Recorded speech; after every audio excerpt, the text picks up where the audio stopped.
Welcome to Imperfect Momming. Our children are constantly looking to us for examples.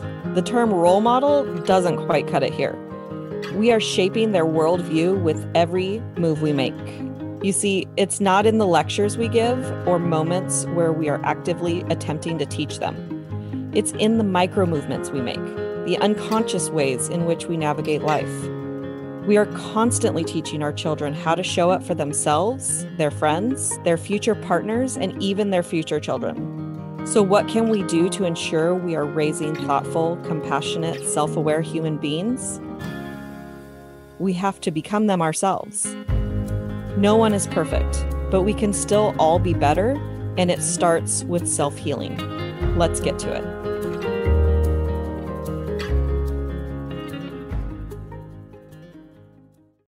Welcome back to Imperfect Momming, and we have a very, very special guest today, Samantha Ruth. Welcome to Imperfect Momming. Thank you for having me. You're welcome. I want your name to be Ruth because you have ruthless everywhere, but which I love. I ran So, with it. tell us a little bit about who you are and what you do. Oh, me. Oh, my. I am a psychologist, speaker, author, dog mommy, aunt. Live in Colorado, from Michigan. What else? Okay. Widow, founder of Grief Hab. Well, tell us a little bit about that. Grief Hab is rehab for grief. Hmm. My version,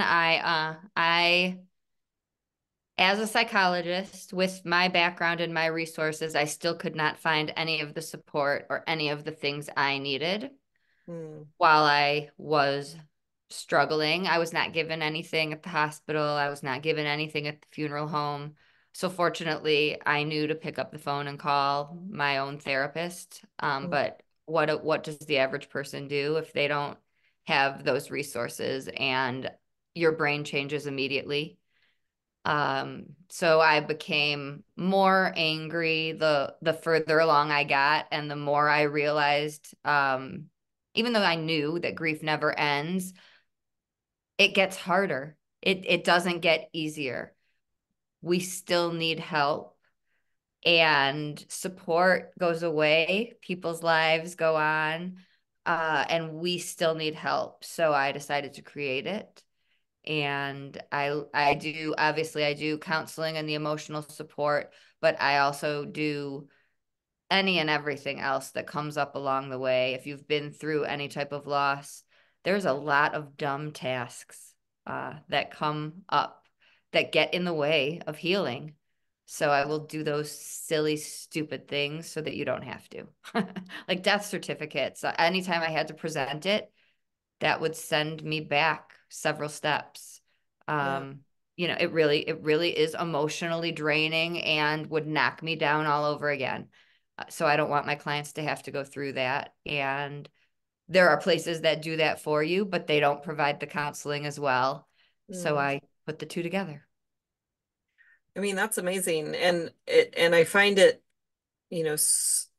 somewhat interesting that your experience was that there wasn't support when my dad went into hospice care before he passed, and the hospice um, service was had asked us for our information, our phone number, our address, and all that kind of stuff for a specific purpose. Like if we can't get a hold of my stepmom, then or like here, who's the list down the line? And so I was inundated with calls and literature and lots of different things that I actually didn't feel like I needed because of a lot of the work that I had done.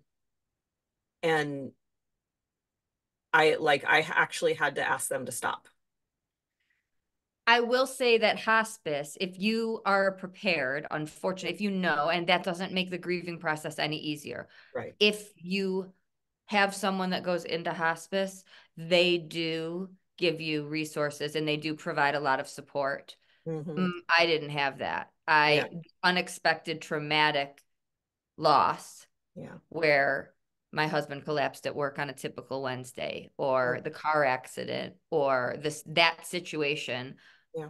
We don't get those resources. We don't have people by our side for days or weeks giving us even a pamphlet. Right. Not one. Now some people I've talked to got a pamphlet or a folder. Yeah. Not one. Yeah. And the thought, I don't mean to minimize it and make it so silly, but Google, when you are grieving, that's overwhelming. Right. So there are people who will just say forget it and not get the help that they need. Right. So even a pamphlet Yeah.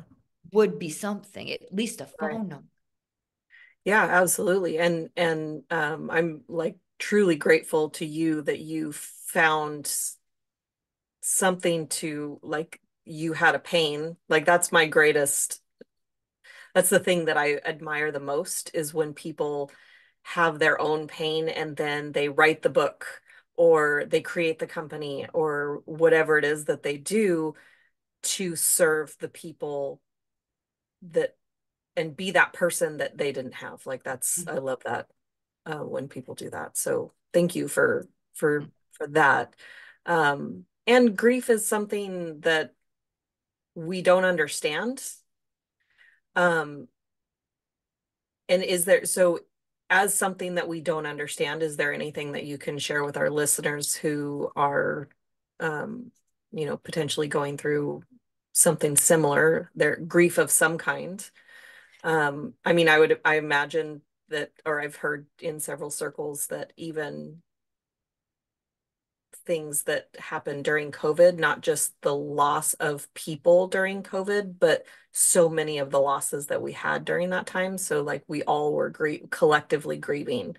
And we don't know what to do with our normal emotions, let alone grief, which is very abnormal. So is there anything that you could share with our listeners? Um, it's the one thing we'll all go through if we haven't yet. And the one or one of the biggest things the world avoids talking about because it is uncomfortable. And it doesn't have to be. Most things in life are uncomfortable until we practice. You know, we all fell off of a bike and scraped our knee and cried. It's easier, it's less painful together. So know that the world has it backwards, not you. You're not doing anything wrong. We've all been taught wrong. We've been taught not to talk about it. We've been taught to get back out, shake it off and get back out there and put your big girl pants on. That's not right. That really isn't healthy.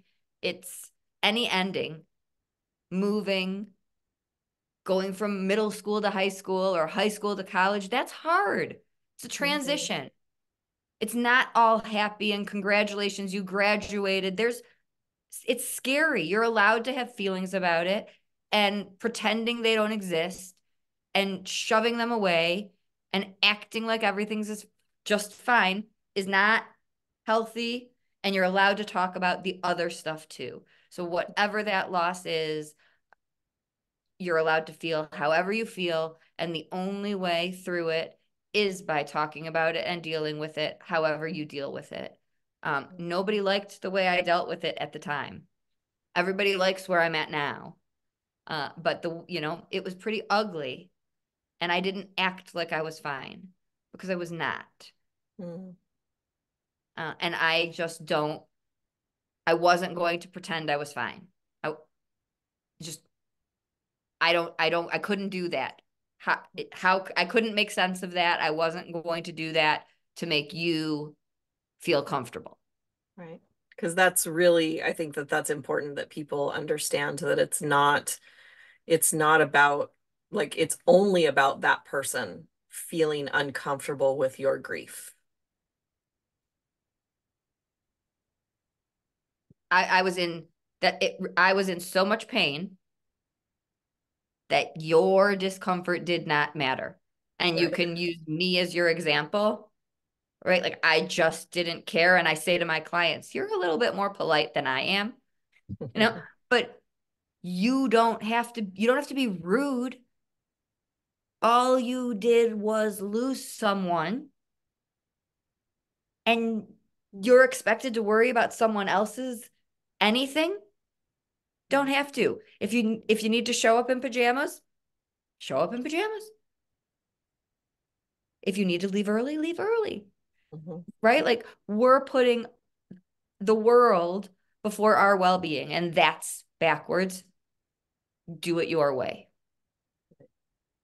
And I think that that's a testament to how we do a lot of things where, the message out there is put your mask on first, but that's not what's being modeled anywhere out when it comes to taking care of yourself. Like, unless you have come to this realization, like, I'm going to take care of my needs first, most people aren't doing that. They run around worrying about everyone else.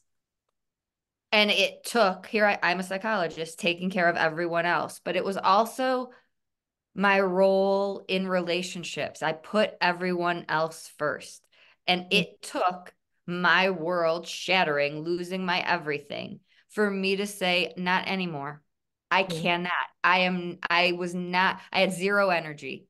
I didn't care enough at that point to put anybody before me. And I was barely able to do that.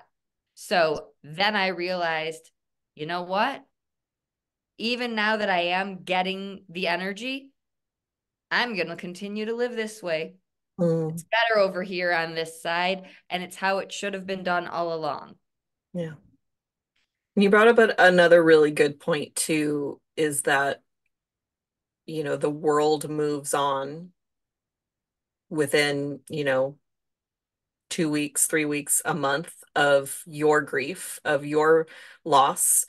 And one thing that my one of my friends lost her dad probably a year before I lost mine, and about 6 months to a year later, she reached out to me and said, "How are you doing?" I noticed that people stopped asking me how I was doing, and I wasn't okay. And so I wanted to make sure, and I wanted to make sure to ask you how you're doing. And I think that a lot of us don't think to do that inside someone's grief.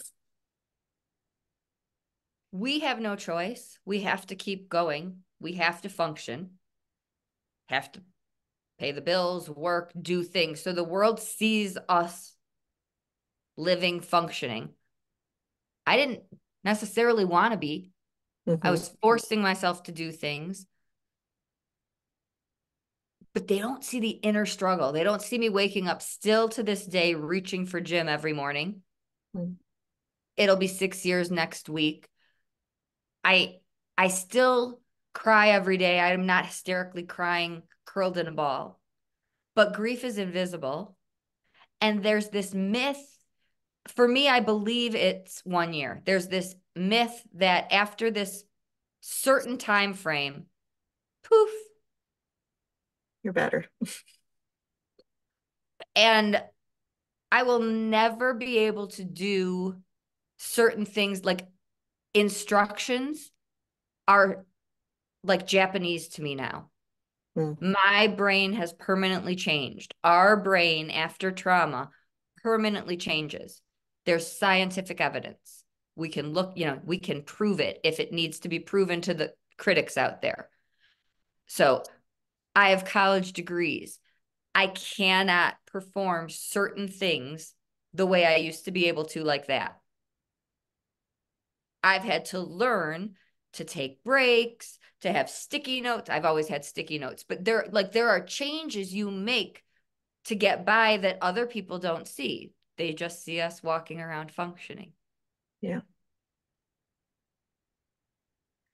Yeah, you're reminding me of, um so the I would say the two biggest losses that I've had as an adult.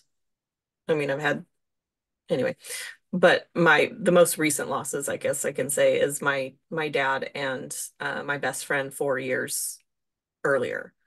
And that was sudden. You know, she just didn't wake up.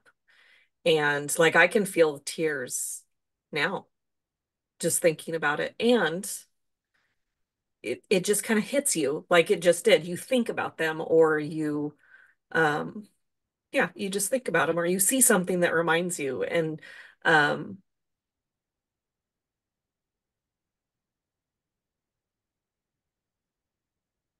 yeah, and it just kind of overwhelmed me just now.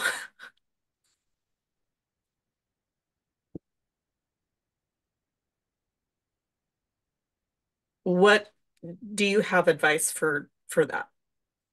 For when that happens, Yeah. I honor it. Yeah. The fighting it, the resisting it, that's harder. That Right. makes it last longer. It's more painful. But we live in a culture where most people do fight the tears or don't want to talk about it. To me, talking about what's she like? Tell me your favorite memory about her. I want to know now. Yeah. Um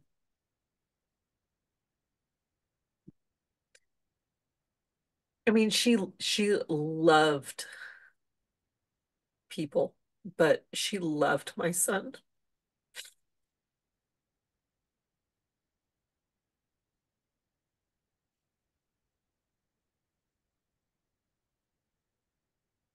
And she just had this smile that lit up the room. Like that's the thing that people noticed about her, you know, the pictures that I would share and whatnot. And she just loved to have fun.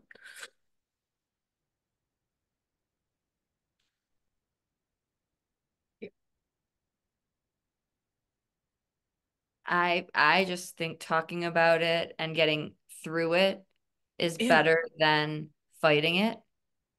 That might be different for you. Some people might prefer distraction, changing the subject. right, Um, but how do we keep her in your son's life and keep them with us if we don't talk about them? right. And he was probably 6 or 7, I think, when she passed. And she had she had a connection to owls that I never asked her about, but they reminded her of her dad. And so she had one of those Scentsy plushies. So they have a smell in them and they're squishy. And the day that she passed, I was at her house and I saw that plushie and I have one that's a lion for, you know, my last name. And I said, I'm taking that and that's going to Xander. That belongs to Xander now. Luckily, nobody fought me over it. And that, like, to this day, when I tuck in my son, I, you know, tuck him in with Mommy Lion and Shelly Owl, and those are his little snuggle things. Um, and and every time I see an owl, I know that that's her reminding me that she's there. Um, yeah. And it's one thing that I noticed when my dad passed away was when I did swallow the tears because I was like in the middle of I'm off to work or I'm off to an appointment or whatever it was, and I'd swallow the tears, they would come back up later that same day. Like not something that normally wouldn't make me cry would make me cry. Like something that would make me emotional, but maybe not make me cry would come up later. And I think um that a lot of people are going through life not realizing that that's what their road rage is and that it's these uncried tears. um and we would all have a different experience of life if we just allowed those tears to cry. And believe me, it's not comfortable for me to sit here with tears streaming down my face. Um, and there's no stopping those. There's no stopping them for me now. And I feel good. And I agree. I mean, they show up in some other way. It can be health, it can be road rage, it can be conflicts in our relationships, it can be how we perform at our jobs. So that's that's you can keep them in, but where do you pay the price? Yeah. Did you say that you wrote a book? Is it related to grief or is it something else?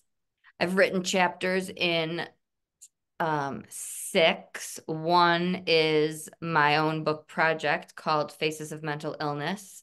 Mm.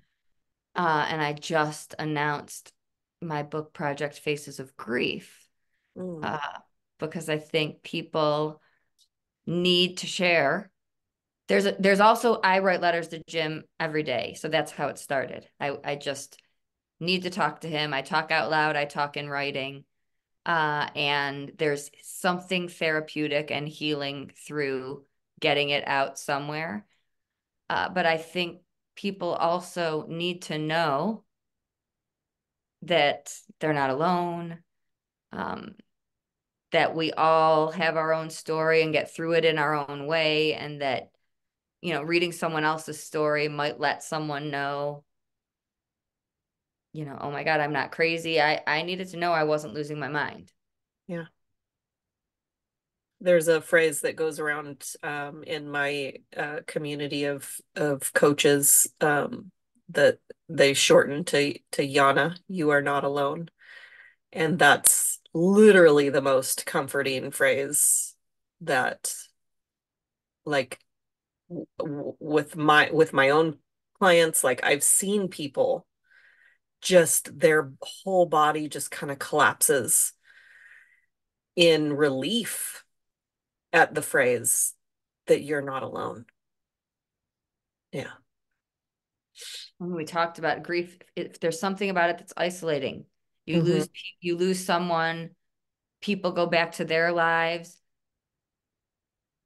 There's Yeah. something about it that makes you feel like no one else gets it, even though there are others who have some piece of it that they will relate to. No one has the exact same story, but there are people out there who will understand in some way. And if you can let yourself connect, it's scary, but find a group that you're willing to connect with. It's so worth it.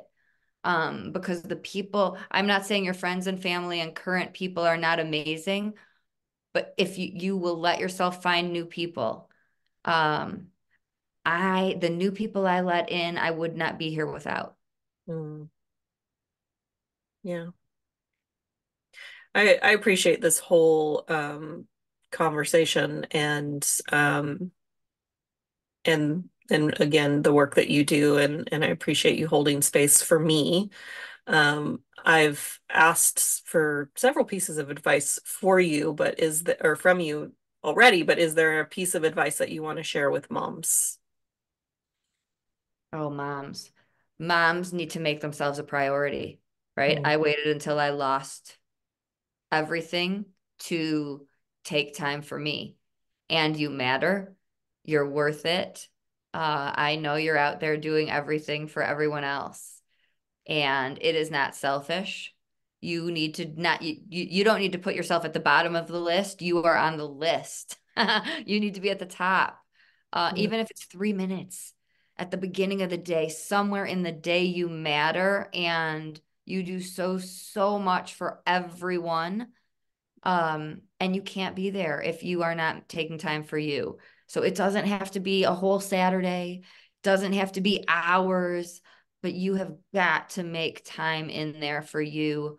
Do not wait for your world to fall apart to realize that you have to take that time. Yeah. And like we'll just put that rewind that hour or that minute a couple of times and re-listen to that until that sinks in, because like so much comes from that putting yourself first and the connection to yourself, and like not just doing for other people. And my business partner and I always say a lot, like, we're human beings, not human doings. So just be sometimes can help. Was there a book? I know that you said that you didn't find the support that you were looking for. Was there something that was instrumental in your healing? Jack Canfield is one of my mentors. He wrote the Chicken Soup books, but he also wrote the Success Principles. And that is huge in my life. I was sitting with that book under a tree with my dog. I had one at the time. And I connected with someone who said, did you know, he has a training program. And so that is how I ended up working with him in person. But they're simple principles that I live by and I'm trained in and teach. But I would recommend anyone, and they have it for teens, life-changing. Absolutely. Awesome. And where can our listeners find you, especially those that are grieving and that are needing your support right now? My website is samantharuth.com, and my community is Grief Hab. It's on Facebook, but it's also on my website. Awesome. Well, I appreciate your time and space and energy and everything that you've contributed in this conversation to our moms listening and to me. And thank you. Thank you so much. You're welcome. So there'll be another episode of Imperfect Momming for you all coming next week. And until we meet again, keep healing. Bye, guys. Thank you for tuning in to Imperfect Momming. It's time for us to step up and realize that our power is not in trying to shape our children. Our power lies in shaping ourselves into the people we want our children to model themselves after. Don't just do it for your kids. Do it for yourself. When you become a more self-aware, compassionate, and confident person, you and everyone around you benefit. For more information about me and my work, visit AlysiaLyons.com. That's AlysiaLyons.com. See you next time.